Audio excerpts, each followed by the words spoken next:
నమస్తే TV 49 news కు స్వాగతం। నంద్యాల జిల్లా ఆత్మకూరు పట్టణంలోని ప్రభుత్వ జూనియర్ కళాశాల క్రీడా మైదానంలో Karthik premier league cricket tournament ను ప్రారంభించారు। ఈ ప్రారంభోత్సవ కార్యక్రమానికి ముఖ్య అతిథిగా శ్రీశైలం నియోజకవర్గం వైఎస్ఆర్సీపీ శాసనసభ్యులు శిల్పా చక్రపాణి రెడ్డి తనయుడు శిల్పా కార్తీక్ శిల్పారెడ్డి పాల్గొన్నారు। ఈ కార్యక్రమంలో శిల్పా కార్తీక్ రెడ్డి టోర్నమెంట్లో పాల్గొనే ప్రతి ఒక్క జట్టులోని క్రీడాకారులకు క్రికెట్ కిట్ను అందజేశారు। అనంతరం శిల్పా కార్తీక్ రెడ్డి ఆధ్వర్యంలో ఆత్మకూరు పట్టణంలో భారీ బైక్ ర్యాలీ జరిగింది। ఈ కార్యక్రమంలో క్రికెట్ క్రీడాకారులు మరియు అధిక సంఖ్యలో వైఎస్ఆర్సీపీ నాయకులు పాల్గొన్నారు। నాయకులందరికీ వేదిక ముందున్న క్రీడాకారులకి మా శ్రీశైలం నియోజకవర్గ ప్రజలందరికీ నా నమస్కారాలు।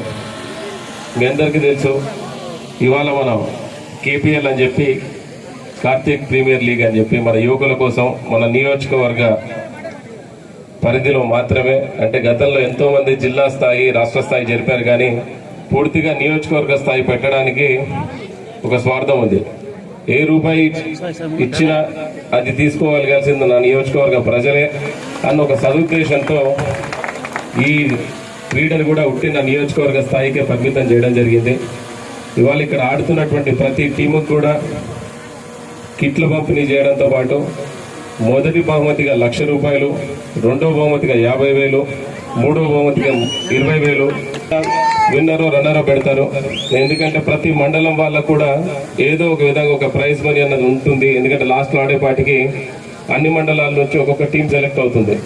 సో ఆడిన ప్రతి ఒక్కరికి కూడా బెనిఫిట్ అవ్వాలి, బెనిఫిట్ అయ్యేది నా నియోజకవర్గం వల్ల అయ్యాలని ఒక పూర్తి స్వార్థంతోనే ఈ యొక్క దీన్ని చేయడం జరుగుతుంది। మీ అందరికీ గతంలో జరిపినా ఎప్పుడు జరిపినా ఉట్టి మ్యాచెస్ జరిపారు చాలా చోట్ల, కానీ మనం మాత్రం ప్రాపర్ కిట్ ఇస్తూ ఆ కిట్ని వాళ్ళకే అంటే 15 మెంబర్స్గా రిజిస్ట్రేషన్ చేసుకున్న ఏ టీంకైనా సరే వాళ్ళకి ఆడే విధంగా 2 బ్యాట్లతో పాటు మొత్తం ఫుల్ సెట్ కిట్ని, మీరు గ్లౌజెస్ అనుకోండి, వికెట్ కీపింగ్ అనుకోండి, బాల్స్ ఫుల్ సెట్గా ఇస్తున్నా। ఎందుకంటే మీకు ఎక్కడికైనా రేపు వెళ్ళి వేరే దగ్గర ఆడుకోవాలన్నా కూడా ఉపయోగపడేలా ఉండాలి, ఇచ్చింది ఏదో నాణ్యతగా ఉండాలని ఒక సదుద్దేశంతో చేసినటువంటి ఒక కార్యక్రమం। ఇవాళ పాల్గొనే ప్రతి టీముకు కూడా నేను చెప్పదలుచుకుంది ఒకటే, ప్రతి వాళ్ళు ఆడేవాళ్ళు అవతల వాళ్ళు కూడా మన వాళ్ళే కాబట్టి అందరినీ ఆటలా తీసుకొని ఆడాలని, ఎవరు కూడా దానికి ఒకరి మీద ద్వేషంతోనో ఒకరి కోపంతోనో ఆడకుండా ఆటను ఏదో ఆట తీరులో ఆడుకొని, ఎందుకంటే వీటికి ఎంపైర్స్ ఉంటారు, ఒక టీం కమిటీ ఉంది, వాళ్ళు ఏ డెసిషన్ తీసుకుంటారో ఆ డెసిషన్కి అందరు కట్టుబడి మీ నాయకులు ఎవరిని జోక్యం చేసుకోకుండా చూసి, ఎందుకంటే గేమ్లో అనెసరీ ఇన్వాల్వ్మెంట్స్ అవసరం లేదు, ఎందుకంటే గేమ్కి ఒక తరీకా ఉంటుంది కాబట్టి దేనికైనా ఒక తీరు ఉంటుంది గేమ్కి, ఆ తీరుని డిసైడ్ చేయాల్సింది ఎంపైర్। ఆ ఎంపైర్కి మాటకు తగ్గట్టుగానే మీరు వెళ్ళి ఆడి ఎవరు వచ్చినా మన వాళ్ళే కదా అని దాన్ని సదుద్దేశంతో తీసుకొని ఆడుకోండి। అలాగే ఇవాళ ప్రతి ఒక్క టీం ఆడుతుంది, నిన్న మళ్ళీ అందరు ట్రోఫీస్ ఇస్తున్నాం, మ్యాన్ ఆఫ్ ద మ్యాచ్ ఇస్తున్నాం, కానీ టీమ్స్ అందరికి కూడా పార్టిసిపేట్ చేస్తుంది కదా ఇవ్వాలని నేను ఆలోచించుకొని ప్రతి టీముకు కూడా టోకెన్ ఆఫ్ అప్రిసియేషన్ కింద 2,000 రూపీస్ కూడా ఇవ్వడం జరుగుతుంది। కంటాక్ట్ చేసిన ప్రతి టీంకి ఇస్తారు। ఆల్రెడీ ఇప్పటికే 205 టీములు పార్టిసిపేట్ చేస్తున్నారు।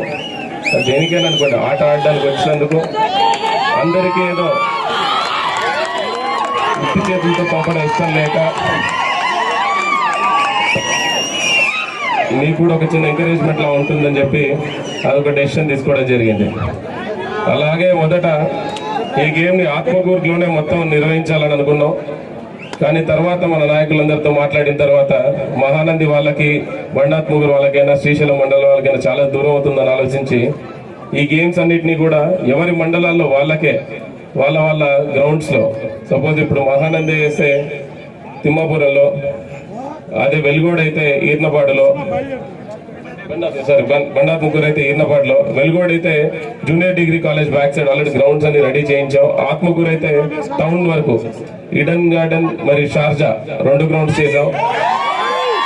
అలాగే ఆత్మకూరు విలేజెస్ కి, ఎందుకంటే ఆత్మకూరుకి ఎందుకు ఇన్ని గ్రౌండ్స్ అనుకున్నారంటే వీళ్ళు రిజిస్ట్రేషన్స్ హైయర్ అయ్యాయి, సో ప్రోరైటా బేసిస్ లో తీసుకుంటే వీళ్ళకి 3 గ్రౌండ్లు అవసరం పడుతుంది। ఎందుకంటే ఈ మ్యాచెస్ అన్ని కూడా విత్ ఇన్ 1 వీకే కంక్లూడ్ చేయాలని చెప్పి డెసిషన్ తీసుకున్నారు। లాంగ్ రన్ చేసినా కూడా సంక్రాంతి హాలిడేస్ అయితే మళ్ళీ మీకు ఎగ్జామ్స్ అవన్నీ ఉన్నాయని దృష్టిలో పెట్టుకొని విత్ ఇన్ హాలిడేస్